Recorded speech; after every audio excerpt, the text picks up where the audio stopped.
Fraser had no power to grant medical parole to former President Jacob Zuma.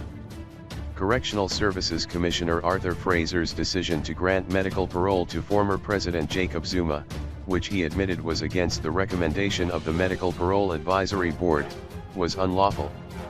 This was submitted by the DA made in an application before the High Court in Pretoria on Friday, in which the party seeks to review and set aside the decision by Fraser to place Zuma on medical parole. The DA wants an order substituting the decision with one rejecting Zuma's application for medical parole. It also seeks an order directing that Zuma be returned to prison to serve the remainder of his sentence. Fraser admitted in an interview this week that he had overruled the Medical Parole Advisory Board, which had recommended that Zuma not be released as he was in a stable condition. In an affidavit filed with the court on Friday, DA leader John Steenhuisen said that based on what Fraser had said in the interview, Zuma's medical team had applied for medical parole on behalf of the former president at the beginning of August. Zuma's application was eventually directed to the Medical Advisory Parole Board, which appointed a doctor to examine Zuma. The doctor made a recommendation to the board.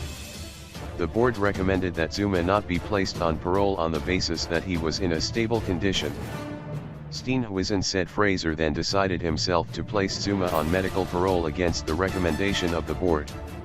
Steenhuisen said Fraser's decision to grant Zuma parole was unlawful for two reasons. First, on a proper interpretation of the Correctional Services Act and the regulations, the Commissioner is precluded from granting medical parole if the board recommends that an inmate not be granted medical parole, he said. Steenhuisen said, alternatively, the Commissioner's decision was materially influenced by an error of law in believing that he was entitled to grant medical parole when the board had concluded that Zuma was not ill enough to warrant it. Second, for Fraser, who is not a medical expert, to ignore the recommendation of the board, which is made up exclusively of medical experts, is irrational, unreasonable, and constitutes a failure to take relevant circumstances into account.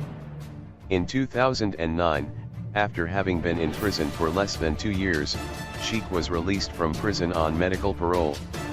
Since then he has regularly been seen golfing, allegedly throttled and slapped a journalist and was accused of punching and slapping a man at a mosque during an argument over parking, Steenhuisen said. He said this was not the conduct of a terminally ill man. You're listening to 24/7 SA News. Hit the like button and subscribe for more hot news.